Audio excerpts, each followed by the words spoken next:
ಬೇಡಿಕೆಗಳ ಈಡೇರಿಕೆಗೆ ಆಗ್ರಹಿಸಿ ಇವತ್ತು ಜಂಟಿ ಕ್ರಿಯಾ ಸಮಿತಿ ಬಂದ್ಗೆ ಕರೆ ಕೊಟ್ಟಿತ್ತು. ಹಾಗಾದ್ರೆ ಬಸ್ಗಳು ಓಡಾಟವನ್ನ ನಡೆಸ್ತಾ ಇದೆಯಾ ಇಲ್ವಾ ಇದೆಲ್ಲವನ್ನು ಕೂಡ ಗ್ರೌಂಡ್ ರಿಯಾಲಿಟಿಯನ್ನ ನ್ಯೂಸ್ ಫಸ್ಟ್ ಚೆಕ್ ಮಾಡ್ತಾ ಇದೆ. ನಾನೀಗ ಬಸ್ನ ಒಳಭಾಗದಲ್ಲೇ ಇದ್ದೀನಿ. ನೀವೀಗ ದೃಶ್ಯದಲ್ಲಿ ಗಮನಿಸ್ತಾ ಇರ್ಬೋದು. ಎಂದಿನಂತೆ ಸಹಜವಾಗಿ ಒಂದು ಕಡೆಯಿಂದ ಇನ್ನೊಂದು ಕಡೆಗೆ ಹೋಗುವಂತಹ ಪ್ರಯಾಣಿಕರಾಗ್ಲಿ ಅವರೆಲ್ಲರೂ ಕೂಡ ನಾರ್ಮಲ್ ಆಗಿ ಟ್ರಾವೆಲ್ ಮಾಡ್ತಾ ಇರುವಂತಹ ಚಿತ್ರಣ ಈ ಭಾಗದಲ್ಲಿ ಕಂಡು ಬರ್ತಾ ಇದೆ.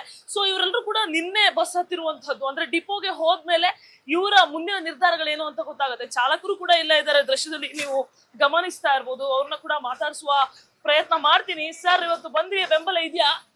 ಮೇಡಮ್, ಅದು 6 ಗಂಟೆ ಮೇಲೆ ಅದು ಕೋರ್ಟ್ ಏನೋ ಇದೆ ಹೇಳಿದೆಯಲ್ಲ ಮೇಡಮ್, ಅದು ನೋಡ್ಕೊಂಡು ಮತ್ತೆ ಇದು ಮಾಡ್ತಾರೆ ಮೇಡಮ್. ಯಾವ ಡಿಪೋಗೆ ಸೇರುತ್ತೆ ಸರ್ ನಿಮ್ದು? ಹೊಸಕೋಟೆ ಮೇಡಮ್.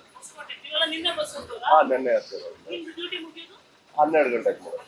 ಸೊ 12 ಬಸ್ ಓಡಿಸ್ತಾ ಇಲ್ಲ, ಈಗ ಹೋಗ್ತೀವಿ, ಅದೇನಾಗುತ್ತೋ ನೋಡೋಣ. ನಮ್ದೇನಿಲ್ಲ, ಎಲ್ರು ಏನ್ ಮಾಡ್ತಾರೆ ಬಟ್ ಕ್ರಮ ಕೈಗೊಳ್ತೀವಿ ಅಂತ ಹೇಳ್ತಾರಲ್ಲ ಸರ್ ಸಾರಿಗೆ ಇಲಾಖೆಯಿಂದ. ಅದು ಇರೋದೇ ನೋಡಿ ಒಂದು ಮೇಡಮ್. ಬಟ್ ಎಷ್ಟು ಕಷ್ಟ ಆಗ್ತಾ ಇದೆ ನಿಮ್ ಬೇಡಿಕೆ ಈಡೇರಿಕೆ ಆಗದೆ? ತುಂಬಾ ಕಷ್ಟ ಇದೆ ಮೇಡಮ್. ತುಂಬಾ 38 ತಿಂಗಳು ಅಂದ್ರೆ ತಮಾಷೆ ಅಲ್ಲ. 38 ತಿಂಗಳು ಅಂದ್ರೆ ತಮಾಷೆ ಅಲ್ಲ, ತುಂಬಾ ಕಷ್ಟ ಇದೆ. ಸಮಸ್ಯೆ ಇದೆ. ಇದೆ. ಸರ್ಕಾರಕ್ಕೆ ಏನ್ ರಿಕ್ವೆಸ್ಟ್ ಮಾಡ್ತೀರಾ ಸರ್?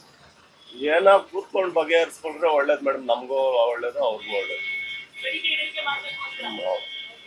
ಇದು ಇಲ್ಲಿರುವಂತಹ ಚಾಲಕರು ಹೇಳ್ತಾ ಇರುವಂತಹ ಮಾತು. ಅಂದ್ರೆ ಸಾಕಷ್ಟು ಸಮಸ್ಯೆಗಳಂತೂ ಇದೆ. 38 ತಿಂಗಳಿಂದ ಅರಿಯಸ್ ಬಾಕಿ ಇದೆ. ಅವೆಲ್ಲವನ್ನು ಕೂಡ ಸರ್ಕಾರ ಗಮನ ಕೊಡಬೇಕು, ನಮ್ಮ ಬೇಡಿಕೆ ಈಡೇರಿಕೆ ಮಾಡಬೇಕು ಅನ್ನುವಂತಹ ಆಗ್ರಹವನ್ನ ಹೊಸಕೋಟೆ ಡಿಪೋಗೆ ಸೇರಿರುವಂತಹ ಚಾಲಕರು ಮಾಡ್ತಾ ಇರುವಂತದ್ದು.